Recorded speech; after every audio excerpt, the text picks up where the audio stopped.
समन्ता चक्रवालेषु अत्रा गच्छन्तु देवता सद्धम्मं मुनिराजस्य सुनन्तु सग्गमोक्खदं ධම්මස්සවන කාලෝ අයං බදන්තා ධම්මස්සවන කාලෝ අයං බදන්තා ධම්මස්සවන කාලෝ අයං බදන්තා නමෝ තස්ස භගවතෝ අරහතෝ සම්මා සම්බුද්දස්ස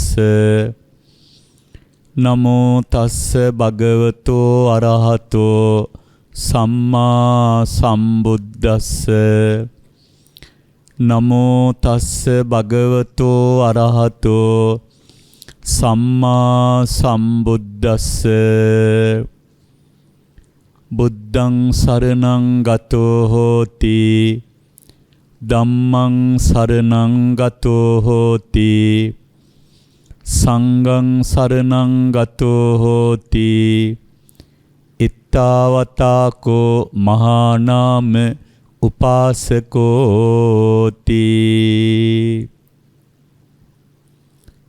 මේ පින්බර මොහොතේ අපේ රට තුලත් මුළු මහත් ලෝකේ පුරාමත් වැඩ වාසය කරන කල්යාණ මිත්‍ර පරම පූජනීය මහා සංඝරත්නයෙන් මට අවසරයි මේ දේශනාව ශ්‍රවණය කරන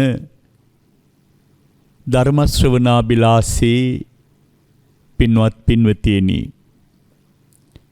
බොහොම ශ්‍රද්ධාවෙන් අද දේශකයන්න් වහන්සේට දායකත්වලාභී පින්වතුන් ආරාධනා කරලයි ධම්සභා මණ්ඩපේට ස්වාමින් වහන්සේ වැඩමවා ගත්තේ. අනන්ත ගුණ සම්පන්න භාග්‍යවත් බුදුරජාණන් වහන්සේගේ බුදුගුණ අරමුණු කරගෙන සම්බුද්ධ වන්දනාවන් පවත්වලා හැමදෙනාම මේ මොහොතේ බලාපොරොත්තු වන්නේ ඒ භාග්‍යවත් වූ අරහත් වූ සම්මා සම්බුදුරජාණන් වහන්සේ ලෝක සත්වයා කෙරෙහි මහා කරුණාවෙන් දේශනා කොට වදාළ ආර්ය සත්‍ය ධර්මයෙන් බිඳක් ශ්‍රවණය කරමින් අපි ලබාගත් පරම දුර්ලභ පරම සුන්දර මනුෂ්‍ය ජීවිතය අර්ථවත් කරගන්නටයි මේ මහන්සි ගන්නේ බලාපොරොත්තු වන්නේ. පින්තුනි, කල්ප කෝටි ගාණක් පුරාවට දිවෙන අනෝරා සංසාරේ අපි ලැබූ පුණ්‍යවන්තම ලාභය තමයි මනුෂ්‍ය ජීවිතේ සහ ලෞතුරා සද්ධර්මය. පැරණි දෙමව්පියෝ ළඟ කියමනක් තිබුණා, වලල්ලක් නිකාම්ම තිබ්බට ලස්සන වෙන්නේ නැහැ. කොයිතරම් වටිනකම් තිබුණත් වලල්ල ලස්සන වෙන්න අතක් තියෙන්න ඕනේ කියලා. නමුත් හිස් අතකට වඩා වලල්ලක් තියෙන අත ලස්සනයි කියලා පැරැන්නු කිව්වා. ඒ කියන්නේ වලල්ල නිසා අත ලස්සන වෙනවා, අත නිසා වලල්ල ලස්සන වෙනවා. මේක හරි අපූර්වට ගැලපෙන්නේ පෙරපින් බෙලෙන් ලද මනුෂ්‍ය ජීවිතේ සුන්දර වෙන්නේ තථාගත සද්ධර්මයේ තුලින්. තථාගත සද්ධර්මයේද බබලන්නේ ධර්ම මාර්ගයේ ගමන් කරන ශ්‍රාවක පින්වත් පින්වතියන් නිසා. තථාගත ධර්මයේ ඔබ නිසා බබලනවා. ඔබ සද්ධර්මයේ තුල දීප්තිමත් පුද්ගලයෙක් බවට පත් වෙනවා. ඒ රැකවරණයේ උදෙසායි නිරතුරු ධර්ම ශ්‍රවණය කළ යුතු වන්නේ. ඊළඟ කාරණේ තමයි පින්වතුනි, මේ ලෝකේ ජීවත් වෙන අපි කිසි කෙනෙකුට විශ්වාසවන්ත රැකවරණයක් ලැබිලා නැහැ. මරණයට පත්වෙන කෙනෙක් ඊළඟ භවයේ උත්පත්ති ලබන්නේ මොන වගේ තැනකද කියලා කිසි කෙනෙකුට ඒකෙල්ලේ කියන්න පුළුවන් කමක් නැහැ. ඔබට මතකයි රජගහ නුවර ජීවත් වෙච්ච මහා ධනයකට හිමිකම් කියපු පරම්පරාවෙන් පරම්පරාවට පරම්පරා 7ක ධනය එකතු වෙච්ච මහදන සිටුවරයා. දැන් තෝදෙය කෙනේ මහා ධන සිටුවරයා කවදාවත් දන් හැන්දක් බෙදලා නැහැ. බුදුබණ පදයක් අහලා නැහැ. දෑත එකතු කරලා තෙරුවන් වන්දනා කරලා නැහැ. කවදාවත් මිනිස්කම මතු කරගෙන කෙනෙකුට උපකාරයක් කරලා නැහැ. තෝදෙය සිටුවරයා මරණයටපත් වෙලා උපදින්නේ තමන්ගේම සිටුමාලිගාවේ සුරතලයට ඇති කළ බැල්ලියගේ කුසේ බලු පැටවෙක් වෙලා. භාග්‍යවතුන් වහන්සේ හමුවීම නිසා ඒ සසර අනතුර තෝදෙය බ්‍රාහ්මණ පුතා අවබෝධ කරගත්තා. නැත්තම් තෝදෙය බ්‍රාහ්මණයා වගේම බ්‍රාහ්මණ පුතත් සසරේ අතරමං වෙනවා. පින්නතුනි, එකෙල්ලේම කෙනෙකුට කියන්න බෑ මොනතරම් පින්කම් කළත් ඊළඟ භවයට ඇති වෙන ගති නිමිත්ත ආසන්න චිත්තය මොන වගේ සකස් වේද කියලා කිසි කෙනෙකුට කියන්න බෑ. නමුත් එක දෙයක් ස්ථිරව කියන්න පුළුවන්.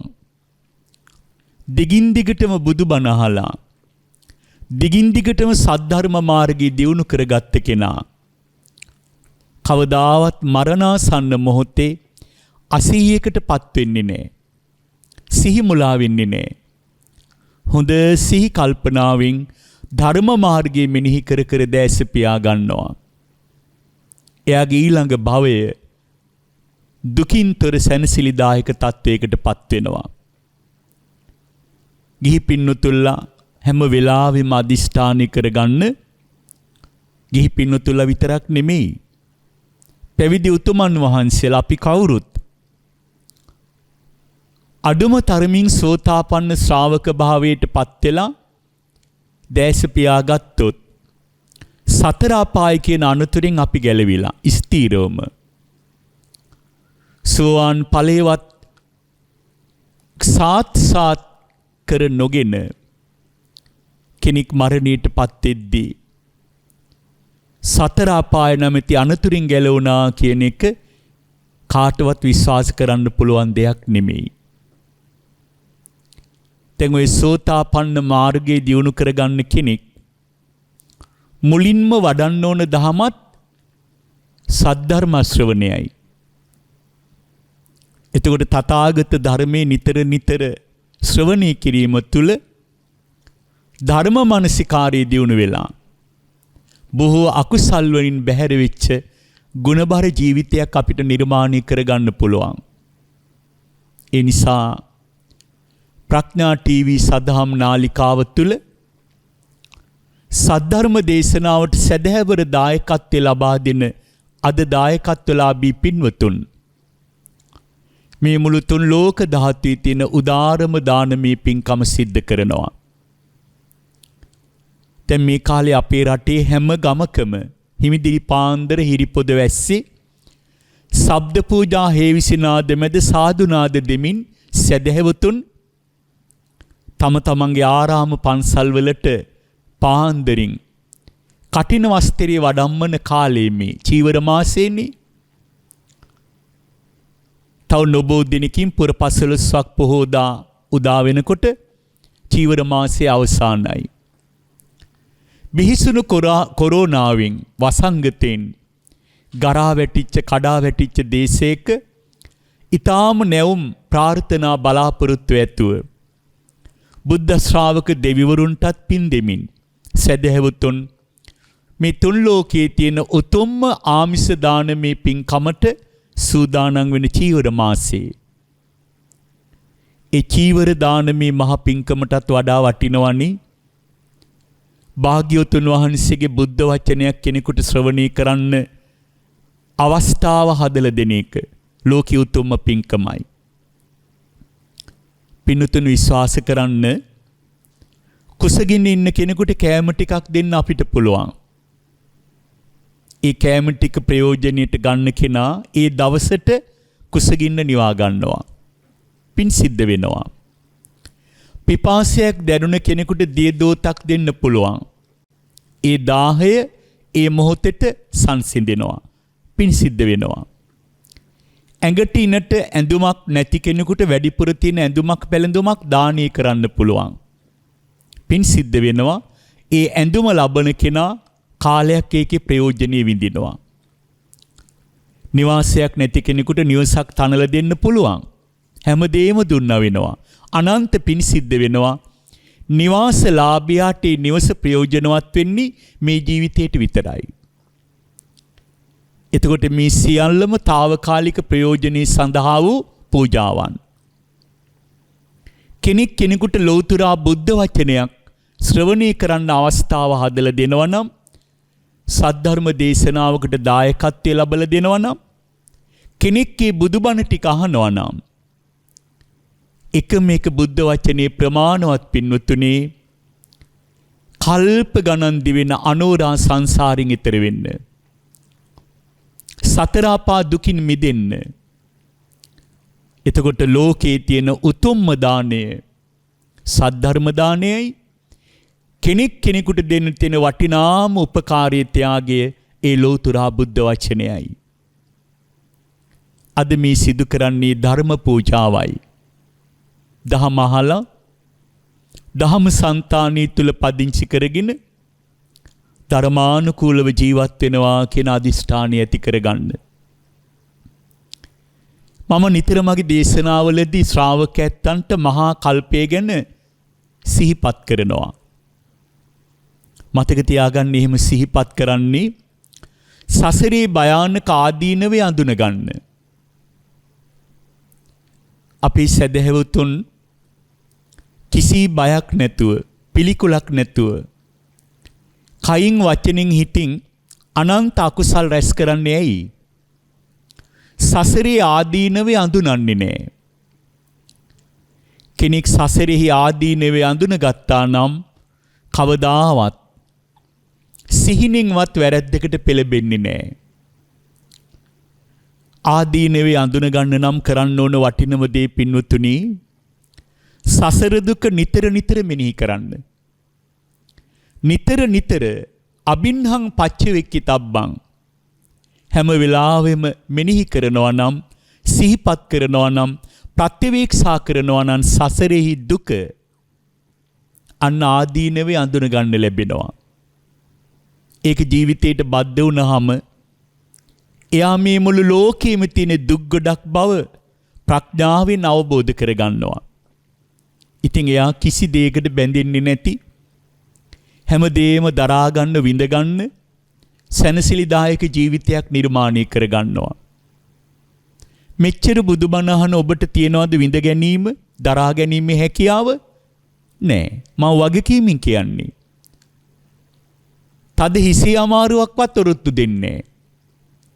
සමහර අම්මල හිස බිත්තිය ගහ ගන්නවා. අනේ මට මෙච්චර වද වේදනා කරදරයි, දරා ගන්න බැරි අසනීපක් තියෙනවා, ණයතුරු පීඩා කරදර මටමනේ මේ කරදර කිය ජීවිතේ පුදුම පීඩාවෙන් කල් ගෙවන අය නැතුවා නෙමෙයි. එතකොට කෝ ඔබ ළඟ විඳ ගැනීමේ, දරා ගැනීමේ හැකියාව? සසරෙහි ආදීනව අඳුනගත්ත කෙනා මේ සියල්ල දුක් ගොඩක් බව තේරුම් අරගෙන, ගිලගෙන, දරාගෙන ඒවට මුණ දෙනවා. මම බොහොම සරල ඔබට එක දෙයක් කියන්නම්.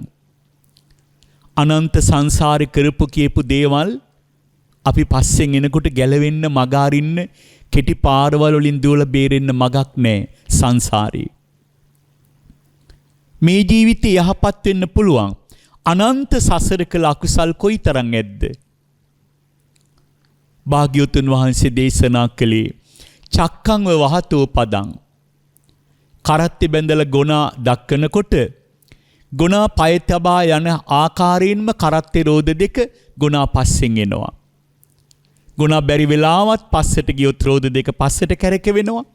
ආයි ඉදිරියට යද්දී ඉදිරියට කැරකෙවෙනවා. ගොනා නතර වෙද්දී නතර වෙනවා. ගමන් කරද්දී ආපහු කැරකි යනවා. මේකේ අවසානයක් නැහැ. සසර කළ අකුසල් වල විපාක ගැල බැඳී ගොනා ගමන් කරන ආකාරයට ගැලෙහි රෝද Taman පසුපසේනවා වගේ. කෙටි පාරවල වලින් දුවලා බේරෙන්න බෑ. විඳවන්න ඕන. මන්නම් කියන්නේ ආපහු සංසාරයට පොලියත් ඒවා එකතු කරගෙන යන්නේ නැතුව නිදහසේ ඒවා විඳවලා ගෙවිල යන්න ඉඩ දෙන්න. එතකොට සංසාරේ රැකවරණයක් තියෙනවා. తాවකාලික උපක්‍රම තුල ඒ වගේ ගැලවෙන්න බැලුවොත් පොලියත් එක්කම ආපහු සංසාරේ එකතු වෙයි. කළ කුසල් විපාකත් එහෙමයි. ඡායාවාන පායිනී. Taman නොදැක්කත් තමන්ගේ සෙවණැලි හිසේ සටහන් තමන් පසුපස හැමදාම ගමන් කරනවා. කයින් වචනින් හිතින් යහපතෙහි යෙදිච්ච කෙනා භවයේ පුරාම යහපත් ප්‍රතිඵල භුක්ති විඳින වේදනාවෙන් තොරව සැප විපාකනි. මේවා හොඳට අවබෝධ කරගෙන පින්වතුනි, පරම දුර්ලභ සද්ධර්මයයි පරම දුර්ලභ මනුෂ්‍ය ජීවිතයේ ප්‍රයෝජනීයට අරගෙන ඉපදෙන මැරෙන සසරින් විනිර්මුක්ත වෙන මඟ දියුණු කරගමු. මේ සංසාර ගමනේ භයානකකම භාග්‍යවතුන් වහන්සේ බුදු වැසින් දුටුවා. එක්තරා වස්සාන කාලයක් නිමා කරලා ස්වාමින් වහන්සේලා බොහෝම දුර ජනපදවල ඉඳලා බුදුරජාණන් වහන්සේ බැහැ දැකලා වන්දනා කරන්න, කමඨහන් ලබන්න, සුවදුක් විමසන්න උන්වහන්සේලා වඩිනවා සවැත් නුවරට. යාන වාහන නැහැ. මාස ගණන් පයින් වඩිනවා. පිණ්ඩපාත වෙලාවට මොනවා හරි යමක් පිණ්ඩපාත කරගෙන වළඳනවා. වනසෙනසුනක ශුන්‍යාගාරයක සොහොන් පිට්ටනියක ගහක් මුල සැතපෙනවා. මේ විදිහට මාස ගණන් උන්වහන්සේලා භාග්‍යවතුන් වහන්සේ දකින්නේදී එක්තරා දවසක කෝසල ජනපදයට ඇතුල් වුණා. ඇතුල් වෙලා පිණ්ඩපාත කරගෙන වළඳලා නිදහස් වෙලාවක කොසල් මහ රජුරුවන්ගේ රාජ්‍යයේ වැරදිකරුවන්ට දඬුවම් දෙන බන්ධනාගාරයේ බලන්න උන්වහන්සේලා වැඩම කළා. අද කාලේ උනත් පින්නතුනි හුඟක් දේශනා අහලා ලබා ගන්න බැරි අවබෝධයක්, කමඨහනක් සමාජ සමහර තැන් නිරීක්ෂණය කළාම පහසුවෙන් අවබෝධ කරගන්න පුළුවන්.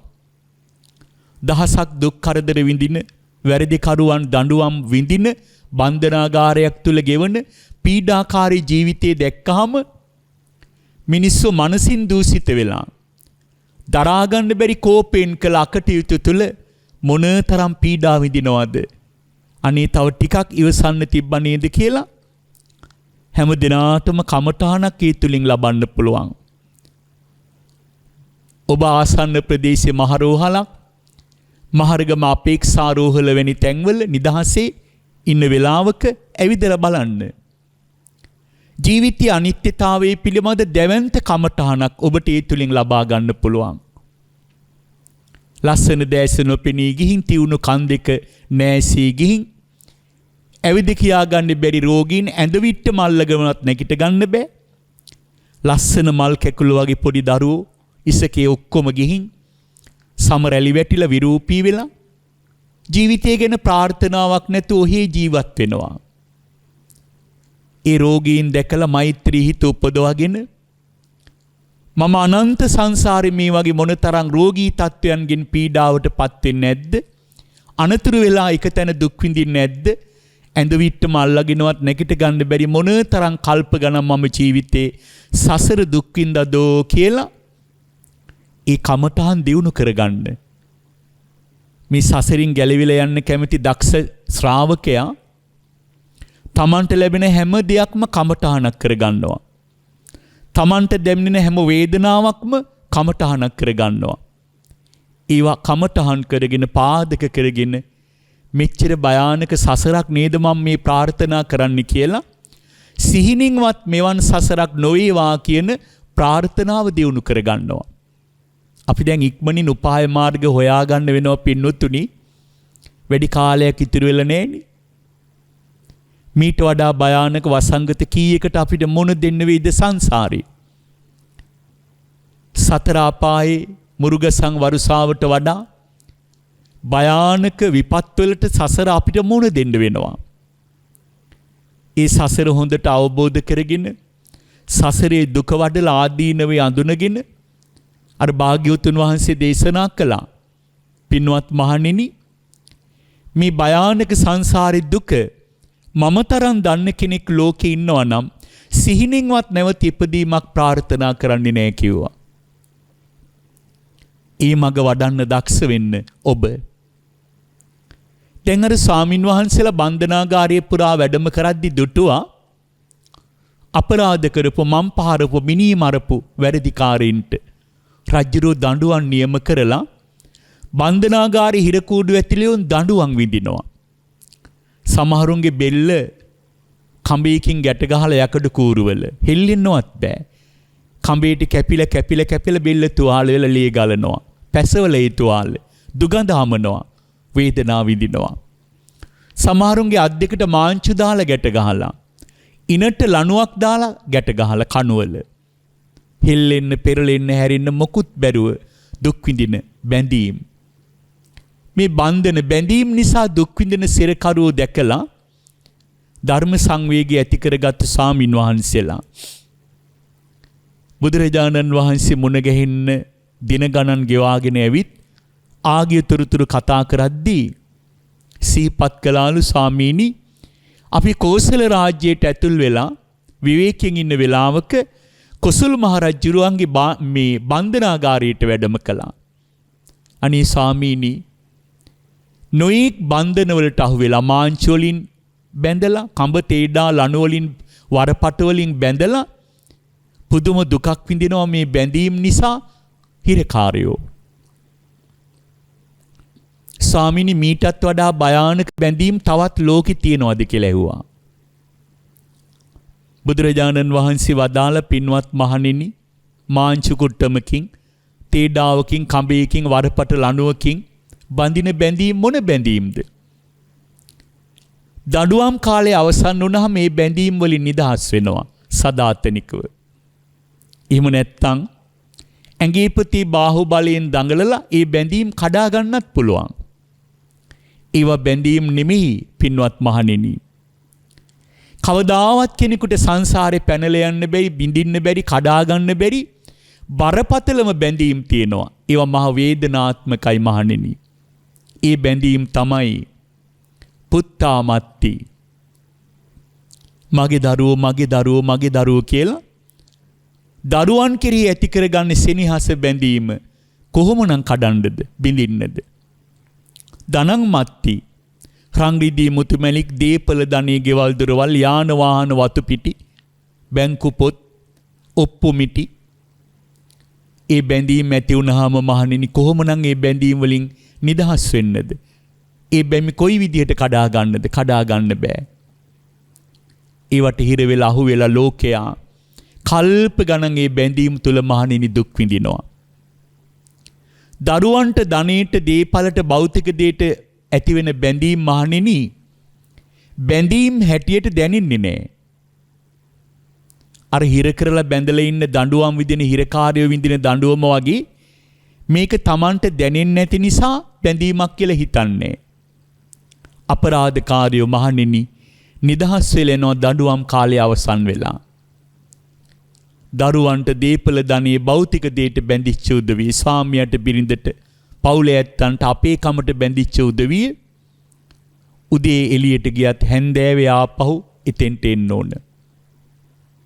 දැන් බලන්න, විදේශගත වෙනවා ආදරණීයන් වෙනුවෙන් ඕන්ට ලෝකයක් හදන්න. විදේශගත වුණාට අධිතාක්ෂණික මෙවලම් උපයෝගී කරගෙන බොහෝ දෙනෙක් අපේ රටේ ජීවත් වෙනවා වගේ. දුරකථන ඇමතුම්, සංවාද, වීඩියෝ සංවාද, සාකච්ඡා, සැලසුම් කිසි කෙනෙක්ගේ බැඳීම් අත්හැරලා නැහැ. ඒ නිසා භාග්‍යවතුන් වහන්සේ වදාළ බරපතලම බන්ධනයන්ට අහුවිච්ච ඔබ ඒ බැඳීම් ටික ටික ලිහිල් කරගන්න වෙනවා. එහෙම නැත්නම් සංසාරයේ බන්ධනෙන් ගැලවීමක් ලබන්න බෑ. බුදුරජාණන් වහන්සේ වදාළේ ඉති බාලෝ විහඤ්ඤති. සද්ධර්මයේ නොදත් අඥානවන්ත ශ්‍රාවකයා අර බෞද්ධික දේටයි දූ දරුවන්ටයි බැඳිලා කාලේ නිකරුණේ ගෙවනවා. කතා කර කර ගෙවනවා. ඇවිදිමින් ගෙවනවා. හති අරින්නවත් වෙලාවක් නැහැ. ඒ ආදරණීයන් පෝෂණය කරමින් කාලය ගෙවනවා. මේ සියල්ල සිදුවෙන අතර ඔබ නොදැනීම සිදුවෙන දේ තමයි සේනා සහිත මාරයා ඔබ සොයාගෙන එනවා. බුදුරජාණන් වහන්සේ වදාළේ පින්වත් මහණෙනි අධිපතීන් අතර ලෝකයේ මාරයා තරම් අධිපතියෙක් මා දුටුවේ නෑ කියලා. ඒ ලෝකාධිපති මාර බලවේගය අපි සොයාගෙන ඉද්දී අපිට ගැලවෙන්න අතක් නෑ. අර බැඳීම් වෙලුවෙන් යුතුයකම් ඉටු කරන්න හති අරින්නවත් වෙලාවක් නැතුව දුක් විඳපු අපි බැඳීම් ගලව ගන්න බැරි වේදනාවෙන් කඳුළු පිරිදෑසෙන් එක්තරා රැයක පාන්දරක සදාටම දැස පියාගෙන මාර බලවේගයට යටත් වෙනවා. දැන් අවසානද? නෑ. ඊළඟ භවය ආපහු අර බැඳීම් තුල කල්ප ගණන් හිර වෙලා මේ ගමන දුකින් ගෙවන්න වෙනවා. ගමන් කරන්න වෙනවා. ශ්‍රද්ධාවන්ත මනුෂ්‍ය ජීවිතයක් ලැබිලා ප්‍රඥාවෙන් විමසුමට ලක් කළ හැකි තථාගත ධර්මයේ ලැබිලා අපිට දැන් තියෙන අවස්ථාව තමයි මේ බන්ධන වලින් පැන යන මඟ දියුණු කරගන්න එක. බුදුරජාණන් වහන්සේ ඒ වෙනුවෙන් සද්ධාව දියුණු කරගන්න, උත්සාහය ඇති කරගන්න, වීරිය දියුණු කරගන්න මඟ පෙන්වූ දේශනාවක් තමයි මාද මාතෘකා කළේ. මහා නාම සූත්‍ර දේශනාවට අන්තර්ගත උතුම් බුද්ධ වචන කීපයක්. බුද්ධං සරණං ගතෝ හෝති, ධම්මං සරණං ගතෝ හෝති, සංඝං සරණං ගතෝ හෝති. මහා නාම සාක්‍යතුමා බුදුරජාණන් වහන්සේ මුණ ගැහිලා ඇහුවේ, ස්වාමීනි මේ බැඳීම් වලින් හිර වෙච්ච බිහිසුණු සසරෙන් ගැලවෙන්න කෙනෙක් කැමති නම් එයා ශ්‍රාවකයෙක් බවට පත් වෙන්න, උපාසක ජීවිතයක් ලබා ගන්න කළ යුතු දේ මොනවද කියලා ඇහුවා. එයයි මහා නාම සාක්‍යතුමා භාග්‍යවතුන් වහන්සේගෙන් ඇහුවේ. මෙච්චර විඩාබර බැඳීම් වලින් පිරිච්ච ගිහි ජීවිතේ හුඟක් දේවල් ගැන එදා භාග්‍යවතුන් වහන්සේ වදාළේ නෑ. භාග්‍යවතුන් වහන්සේ දේශනා කළේ බුද්ධං සරණං ගතෝ හෝති. පින්වත් මහා නාමීනි කෙනෙක් බුදුරජාණන් වහන්සේ සරණ යන්න. සරණ යනවා කියන්නේ බුදු මගට අනුව දිවි මග සකස් කරගන්න. ඒ කියන්නේ බුදුරජාණන් වහන්සේගේ නවාරහාදී බුදුගුණය නිරතුරු වඩන්න. පුංචි කාලේ ඉඳලා දරුවන්ට ඉතිපිසෝ පාඨයේ කටපාඩම්.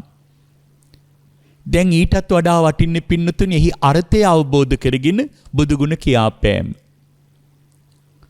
ඉතිපිසෝ භගවා අරහං සම්මා සම්බුද්ධෝ විද්‍යාචරණ සම්පන්නෝ සුගතෝ ලෝකවිදෝ අනුත්තරෝ පුරිස ධම්මසාරති සත්තා දේව මනුස්සානං බුද්ධෝ භගවා. මේ නවරහාදී බුදුගුණ නිතර අවබෝධයෙන් සජ්ජායනා කරලා අර සසරේ ආදීනවේ නිතර මෙනෙහි කරනකොට දුක අවබෝධ වෙනවා වගේ. නිරන්තරයෙන් බුදුරජාණන් වහන්සේ කෙරෙහි පැහැදී වූ සිතින් මේ බුදුගුණ සරලව අවබෝධයෙන් සජ්ජායනා කරලා මේ ගුණයෙන් සමන්නාගත බුදුරජාණන් වහන්සේ සරණ යනවා කියන අදහසින් බුදු සරණ යන්න. අපි දැන් බුදු සරණ යන්නේ නිකාම් පාලි පාඨ අනාවබෝධයෙන් කෙනෙක් කියවද්දි කියවලා. නමුත් අවබෝධයෙන් බුදු සරණ යන එක තමයි හැබෑ සරණාගමනේ. දැන් බුදුරජාණන් වහන්සේ සරණ යන්න ඊටාම පහසු මඟ තමයි ධර්මය අවබෝධ කර ගැනීම. ධම්මං සරණං ගතෝ හෝති. වක්කලී ස්වාමින් වහන්සේට බුදුරජාණන් වහන්සේ දීපු අවවාදයේ තුල තියෙන්නේ සද්ධර්මයේ සරණ කර ගැනීමමයි. වෙන සරණක් නෑ ලෝකයාට. වක්කලි ස්වාමින් වහන්සේට බුදුරජාණන් වහන්සේ තදින් අවවාද කළේ උන්වහන්සේ මේ අනවරාග්‍ර සසරින් එතර කරව ගන්න තියෙන කරුණාධ්‍යාසයෙන්. වක්කලි ස්වාමින් වහන්සේ කළේ අපි කරපු දෙයමයි. දැනටත් කරන දෙයමයි. දැන් බුදුරජාණන් වහන්සේගේ බුදු ගුණයට අනන්ත ආමිස පූජාවන් සිදු කිරීම තුළ පින්වතුනි අප්‍රමාණ පින් සිද්ධ වෙනවා. මං කියන්නේ ඒවා නවත්තන්න නෙමෙයි. නමුත් අවුරුදු 1මාරකට අධික කාලයක් නිහඬව හිටපු අපේ උදවිය දැන් සමාජ මාධ්‍ය කියවලා බලන්න ආපහු පටන් අරගෙන අහවල් වන්දනාව, අහවල් කංචක පූජාව, අහවල් පළතුරු පූජාව, අහවල් තිසැත්තෑ පූජාව, අහවල් බෝධි වන්දනාව මේ විදිහට මල් මහමග අතුරා බුදුරජාණන් වහන්සේට කරන පූජාවන් නොයෙක් නම් වලින් සුන්දර නම් එකතු කරලා ආමිස පූජා ගොන්නක් නිර්මාණය කරලා හැම වෙලාවෙම පරිස්සම් වෙන්න පින්නතුනි ප්‍රඥාවන්තව හිතන්න. අසංකීය හතරකුත් කල්පලක්ෂයක් මහබෝසතාණෝ ලෝතුරා සම්බුදු බව පතා ඇස්සිස් මස්සලේ අඹදරුවන් මහා රාජ්‍යයේ පමණක් නෙමෙයි. අවසාන මහා දාන පාරමිතාව විස්සන්තරාත්මි පරම්පරාවෙන් පරම්පරාවට පරම්පරා 7ක් එකතු කරගත්ත දේ ලෝකයට දන් දීලා දෙන්නියමක් ළඟ නැති වෙච්ච වෙලාවේ තමන්ගේ ලේන් උපන්න දරුවෝ දෙන්නගේ අත් දෙක එකතු කරලා පූජා කළා. අත්හැරීමේ උත්තම ස්ථානයේ උච්චතම තැනට උන්වහන්සේගේ හිත දියුණු කරලා දරුවන් පවා අන්සතු කළා. අත්හැරීම දියුණු කරලා ඒ දාන පාරමිතාවට බුදුරජාණන් වහන්සේට ලැබෙන සිව්පසය, ගරු භාණ්ඩ, පුද පූජා 5000ක් කල් කිසි කෙනෙකුට වළක්වන්න බෑ. සත්‍යක්‍රියාවක් කරන්න. බුදුරජාණන් වහන්සේට ලැබෙන සිව්පසය, බුදුරජාණන් වහන්සේගේ සවනක් ගන බුද්ධ රශ්මි මාලාව, බුදුරජාණන් වහන්සේගේ සුගත බුද්ධකාය, මේ කිසි දෙයකට ලෝකේ කල්පාන්තයකවත් කෙනෙකුට අනතුරක් කරන්න බෑ. ඒක සත්‍යයි. ඒ නිසා බුදුරජාණන් වහන්සේගේ බුදු ගුණයට ලැබෙන යම් යම් දේවල් ගැන විවේචන කරමින් දේශනා කරද්දී, දේශනා ශ්‍රවණය කරද්දී භාග්‍යවතුන් වහන්සේට ලැබෙන සිව්පසේ වළක්වාලු අකුසලයට හවුල්කාරයෝ වෙන්න එපා වචන කියලා. මතකනේ අර කාශ්‍යප බුදුරජාණන් වහන්සේ සදහවත් දායකයෙක්ගේ නිවසට දානයට වැඩම කරනදා ඒ දායක මහත්තයාගේ දාන ගෙදරට අල්ලපු ගෙදර මිනිස්සයා හරක් බානක් ගැට ගහගෙන වියගහ නගුල කරේ තියාගෙන කෙවිටින් තලතලා ගවීන් දක්කගෙන යනවා තමන්ගේ කුඹුරු යායට කුඹුරු සීසාන්න. අර සදහැබර දායකයා කිව්වා ඔය හරක් බාන ගහකට දාලා බැඳලා වියගහ නගුල ගහක හේතු කරලා එන්න අද කාශ්‍යප බුදුරජාණන් වහන්සේ අපේ ගෙදර දනට වඩිනවා. අපි දන් පිළිගන්නවම වතාවත් කරමු. උපස්ථාන කරලා දේශනාවන් අහලා පින් සිද්ධ කරගන්න පුළුවන් ලැබිච්ච ලාභේ ඔබත් එන්න කියලා ආරාධනා කළා. අර මිනිස්සයා කිසිම සත්පුරුෂකමක් නැහැ. එහෙම උද්දච්ච අඥානවන්ත මිනිස්සු සමාජෙ බොහොමයිනි. කොයිතරම් තෙරුවන් සරණ ගියත්, කොයිතරම් බුදුබණ ඇහෙව්වත් තමන් තරම් ධර්මදරයෙක් ලෝකෙම නැහැ කියලා හිතලා දතකට මැදගෙන ඒගොල්ලෝ ඉන්නේ මොනවටද? වාද විවාද කරන්න, තර්ක කරන්න, හැරිච්ච අතියේ කතා කරන්න, සමාජය තුළ ජනප්‍රියත්වයේ වෙනුවෙන් වාද ජය ගන්න. තර්කයෙන් වාද ජයගත්තට පින්නතුනි අවබෝධයෙන් ඇති කරගන්න ජයග්‍රහණය තමයි උතුම්. අර ගෝවියා මොකද කිව්වේ? ඔහේගේ දානෙට උපස්ථාන කරන්න, උදව් කරන්න, වතාවත් කරන්න මම ආවොත් කාශ්‍යප බුදුරජාණන් වහන්සේ මගේ කුඹුර හාලා දෙයිද කියලා ඇහුවා. එහෙමයි නැද්ද සමාජේ? දන් වේලක් දෙනවට විරුද්ධයි, පින්කමක් කරනවට විරුද්ධයි, ලස්සනට පිරිකර ටිකක් ස්වාමින් වහන්සේලාට පූජා කරලා සද්ධාවෙන් ප්‍රණීත දානයක් සකසා දෙනකොට විරුද්ධයි. ඒවට කතා කියනවා, නොඑක් විදියට චෝදනා කරනවා.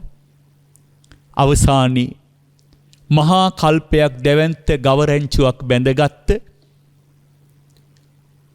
කාශ්‍යප බුදුරජාණන් වහන්සේගේ ශාසනයේ ඉඳලා ගෞතම සම්බුදු සසුන තෙක් ඒසා දීර්ඝ කාලයක් නොනවත්වාම කුඹුරක් කාන සීසාන ප්‍රේතෙක් වෙලා උපන්නේ අර මිනිසයා තුන්රුවන්ට නිඳා කළ අකුසලයේ.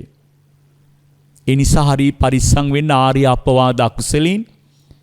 දැන් ওই භාග්‍යවතුන් වහන්සේට කරන නොඑක් පූජා ගැනත් අපි කතා කරන්නේ දේශනා කරන්නේ ඒවා වළක්වන අදහසින් නෙමෙයි. හරියට පව් සිද්ධ වෙනවා එහෙම වුණොත්. නමුත් පින්වත් ඔබ අවබෝධ කරගන්න එක දෙයක්. බුදුරජාණන් වහන්සේට කළ හැකි උදාර බුද්ධ පූජාව ධර්මානුධර්ම ප්‍රතිපදාවේ පිහිටීමයි. පිරිනුවන් පානදා උපවත්තන කුසිනාරා මහසල් වනයේදී ස්වාමින් වහන්සේලාට භාග්‍යවතුන් වහන්සේ වදාළේ අනේ පින්වත් මහණෙනි මේසා විශාල ආමිසේ නම් දායාද කරගන්න එපා. ඒ භයානක අනතුරක්. ධර්මී දායාද කරගන්න. ධර්මානුධර්ම ප්‍රතිපදාවේ පිහිටි කෙනා බුදුරජාණන් වහන්සේට උතුම් බුද්ධ පූජාව සිදු කළා වන්නේ. වක්කලි ස්වාමින් වහන්සේට සිහිපත් කළේ තදින් ඒ ටිකනේ. වක්කලි මට වන්දනා කර කර පුද පූජා කර කර මා දෙස බලා සතුටු වීම තුළ ඔබට නිවනක් නැහැ. ඔබට ගෞතම බුදුරජාණන් වහන්සේ හැබෑවට දකින්න අවශ්‍ය නම් වක්කලි මගේ ධර්මයේ දෙස බලන්න කිව්වා. හොඳට ධර්මය අවබෝධ කරගන්න කෙනා සද්ධර්මයේ තුල ලෞතර බුදුරජාණන් වහන්සේ දකින්නේය. මෙච්චර පියුතුරු දේශනාවක් තියෙද්දී ආමිසේටම ගිජු වෙලා ජනප්‍රසාදයේ වෙනුවෙන් ආර්ථික වරප්‍රසාද වෙනුවෙන් නොඑක් දේවල් සංවිධානය කර කර ආර්ථිකින් ගරා වැටිච්ච මේ දේශයේ තවත් පිරිහීමට පත් කරන්නේ නැතිව බොහෝ විහිදන් වෙන ආධ්‍යාත්මික ගොඩනැගීම් හා වතාවත් ටිකක් නතර කරලා දුක් විඳින මිනිස්සුන්ට ආර්ථිකයක් හදමු. නිදහසේ මේ රට සෞභාග්‍යමත්ව දියුණු කරලා සැනසෙල්ලි හුස්මක් ගන්න තැනට ආවට පස්සේ ආයෙත් අතහිත ගත දෑත යොදවා බොහෝ පින්කම් කළ හැකි. දැන් ඔබ කළ යුතු උදාර බුද්ධ පූජාව වන්නේ ධම්මං සරණං ගතෝ හෝති. බුදුරජාණන් වහන්සේගේ සද්ධර්මයට අනුගත වෙලා සද්ධර්ම මාර්ගයේ වඩමින් නිතර බුදුබණ අහලා නිතරම ධර්මී සාකච්ඡා කරලා ඒ ධර්මානුධර්ම ප්‍රතිපදාවට පත් වෙන්න බලන්න. ඊළඟ කාරණී තමයි සංඝං සරණං ගතෝ හෝති. ගෞතම ශාසනයේ ශ්‍රාවක සංඝ රත්නයේ කෙරෙහි හිත පහදවා ගන්න. උන්වහන්සේලා කෙරෙහි ශ්‍රද්ධාව දියුණු කරගෙන උන්වහන්සේලගේ දේශනාවන් තුළ අවවාද මඟ පෙන්වීම තුළ ඔබ හික්මීමෙන් උන්වහන්සේලාට දන් පැන් ආදී උපස්ථාන සිද්ධ කරලා පින් සිද්ධ කරගන්න. මා මුලිනුත් මතක් කළා වස්සානි නිමා වෙලා චීවර මාසෙමි. පින්තුන් දන්නවා කොච්චර අමාරුකම් තිබ්බත් අපේ සදහැවතුන් මේ අවුරුද්දේ ස්වාමින් වහන්සේලා වස්තොම් මාසෙම වස් සමාදන් කරගෙන හැකි පමණින් සිව්පසෙන් මහා සංඝරත්නයට හොඳට උපස්ථාන කළා පිළිවෙලට.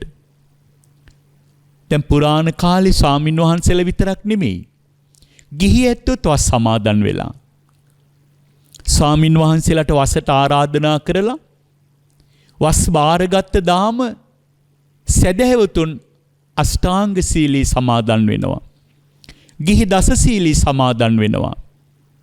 තුන් මාසේ පුරාම ස්වාමින් වහන්සේලාට උපස්ථාන කරමින් තෙරුවන් වන්දනා කරමින් වත්පිළිවෙත් පුරමින් හැකි පමණින් කමඨහන් දියුණු කරගෙන වස්සානී පුරාම වුන් එක තැනක ආරාමයක සීලය ආරක්ෂා කරගෙන ස්වාමින් වහන්සේලා වස් පවාරණය කරනදා පංචශීලී සමාදන් වෙලා අර තමන්ගේ ආධ්‍යාත්මික දිවියෙහි තවත් පින්බර කාලයක් නිමාවට පත් කරනවා. පුරාණ වැඩිහිටිය කොච්චර පින්කම් කරගත්තද?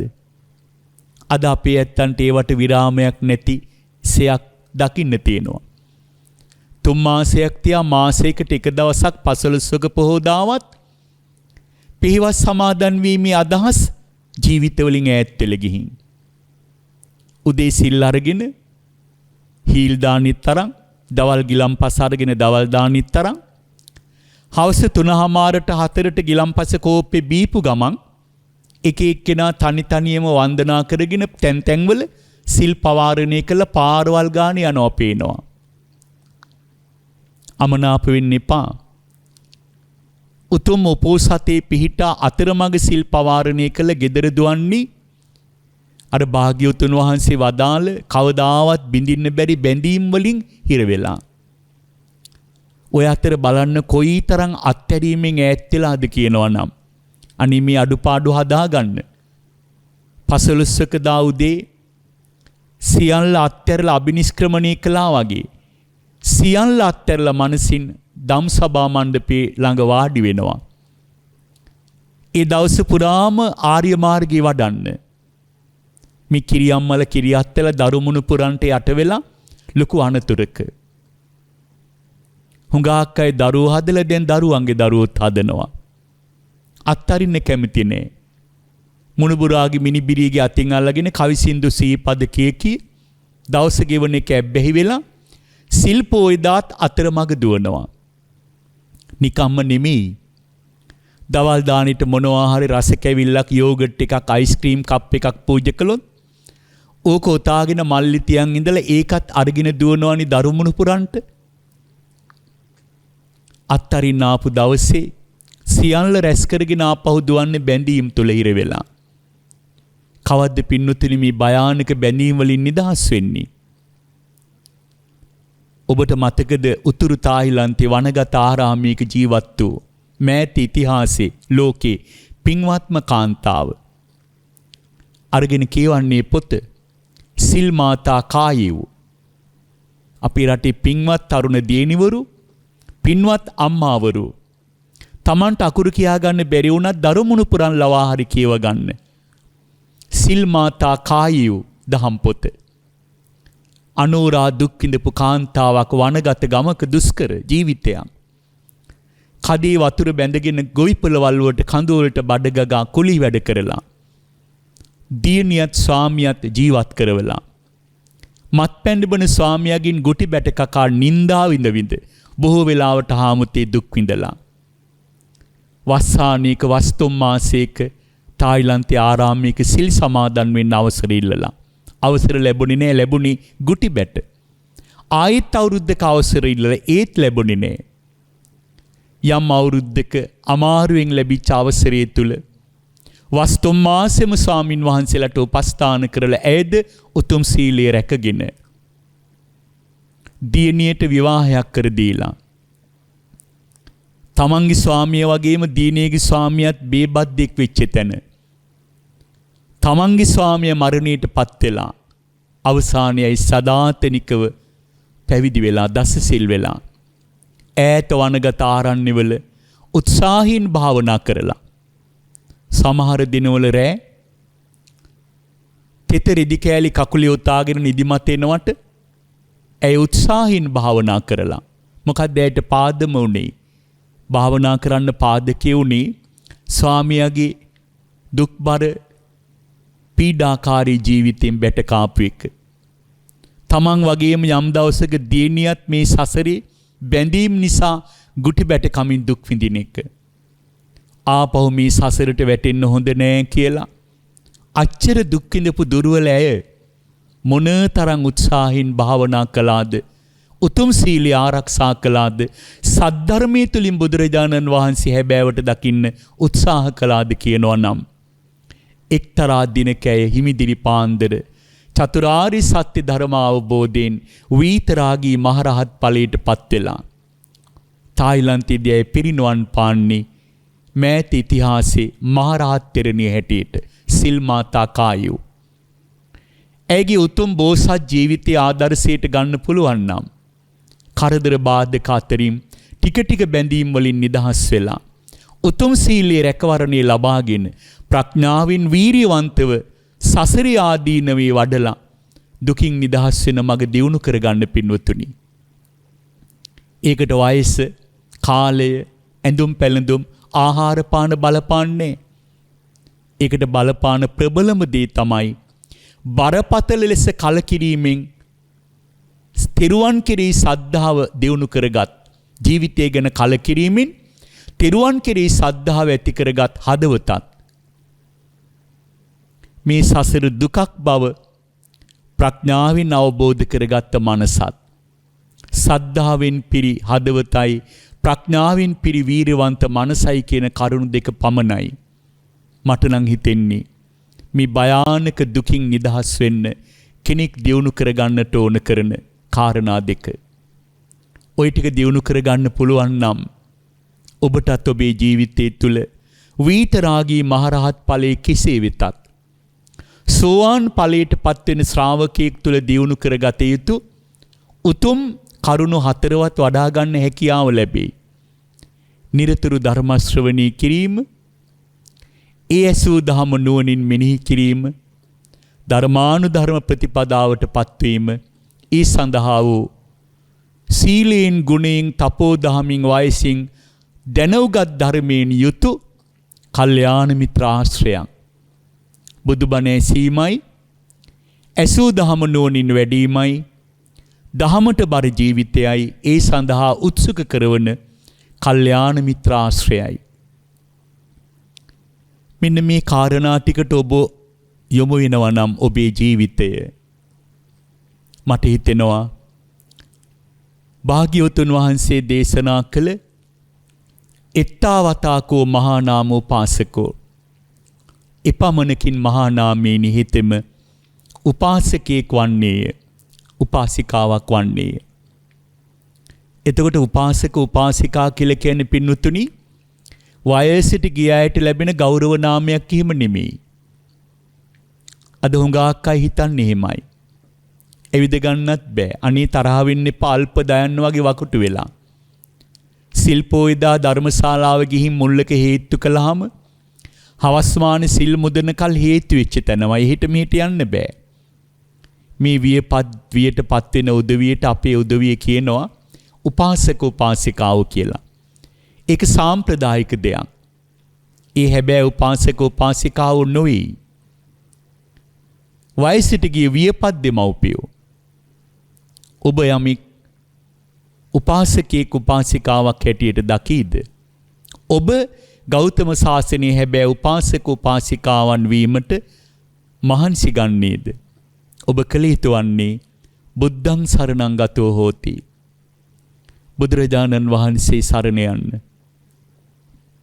ධම්මං සරණං ගතෝ හෝති, උන්වහන්සේගේ සද්ධර්මය ශ්‍රවණය කරලා නෝනින් වඩලා ධර්ම මාර්ගයට අවතීර්ණ වෙලා ඒ තථාගත සද්ධර්මයේ තුල හික්මෙන්න. සංඝං සරණං ගතෝ හෝති, තථාගත සද්ධර්මයේ තුල රැකවරණය ලැබූ ශ්‍රාවක සංඝ රත්නේහි මග පෙන්වීම තුල, සරණ යාම තුල, දන්පැන් පූජා කිරීම තුල හික්මෝ ජීවිතයක් හදාගෙන තෙරුවන් සරණ යාමම හැබැයි උපාසක උපාසිකාවන් වීමයි. මෙතනදී තව දෙයක් සිහිපත් කරන්න ඕන. අබිනික්කමණය ගැන මේ වචන කීපෙන් දේශනාව අවසන් කරනවා. හැබැයි අබිනික්කමණය නික්ම යාමයි. අපි කිසිම දෙයකින් හැබෑවට නික්ම ගිහින් නැතිසයක් දැනෙනවා. ගිහි පැවිදි බොහෝ දෙනෙක් ඒව සාම්ප්‍රදායික විදිහට උත්සවශ්‍රීයෙන් නික්ම යෑම මේ කාලේ දකින්න තියෙනවා. මම දැක සමාජ මාධ්‍යවල සැරිසරනවා දරුවෝ අපිට පෙන්නනවා මංගල ඇඳුමින් සැරසිච්ච දියණිවරු, මගුල් ගෙදර දාන්දින ඇඳුම් පැළඳුම් වලින් සැරසිච්ච තරුණ පුතාලා. ඒගොල්ලෝ පැවිදි වෙනවා අවසානයේ එතනදිම. ඒගොල්ලෝ ජීවිතේ සමුදීම කියලා අර මංගල ඇඳුමට සමුදීලා ඊට පස්සේ පැවිදි ස්වරූපය අරගන්නවා. එතන ඉඳලා සමාජ මාධ්‍ය තුල සංසරණය කරන්නේ අහවල් කෙනා සසරින් එතර වෙන්න පැවිදි වුණා.